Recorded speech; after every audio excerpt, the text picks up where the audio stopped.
Good morning. Um, Today is Omni verses 1 through 15, and not much happening there because it goes Omni, and then Amaron, and then Shemish, and then Abinadam, and then Amaleki, and so it's just you know not a whole lot there. But what I did read this morning, um, you kind of skip over these verses because there's not much there, and you're just like, okay, let's get through Omni. There's nothing really there. Nobody's really saying anything. But in my reading today, I realized that they are saying something.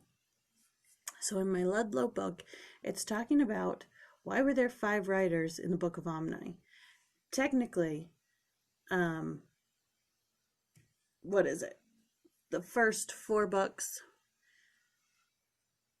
comprise 129 pages, cover a period of 239 years, and are written by 4 men. The brief book of Omni comprises less than 3 pages, covers a possible time period of 231 years, and is written by 5 different men. So he purports that is because this is a time of apostasy, of great wickedness. Omni himself says, I myself am a wicked man. And the other people talk about laboring much to defend the people, and the more wicked part of them were destroyed. And let's see.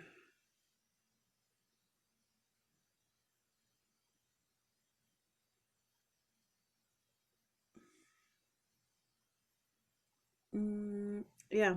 So that's it's just oh, and one of them said, I know of no other revelations save the ones that have already been said. So it makes you, and then what is it? Amaleki, he records that the people leave. So he says that Mosiah the first was commanded to leave, and all the righteous who would follow him were commanded to leave too. So that just brings to mind a little story about Nephi being commanded to leave as well. So you can see kind of that there's this great wickedness that's coming down upon these righteous people, and they're warned to flee. So even though there's not a whole lot in these verses, you can see that there's not a lot of righteous people going on right now. So that's why there's not a lot, which I find interesting because I kind of just pass over this book quite a bit. And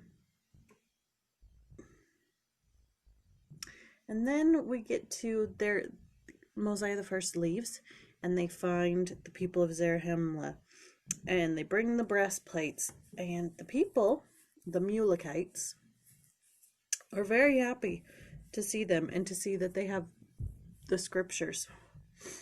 And so they also say that Zarahemla is not only a place, it's also a person. It was the king of Zarahemla when Mosiah came, and he stepped down. He's like, all right, Mosiah, you be king. Have both our peoples. I'm done. And just kind of like, they must have been starving for truth and knowledge if the king was willing to be like, you've got the brass plates, you know what you're talking about, you're king, go for it. And one other thing in the Ludlow book, it says in verse 13 that they went down from the land of Nephi to Zarahemla.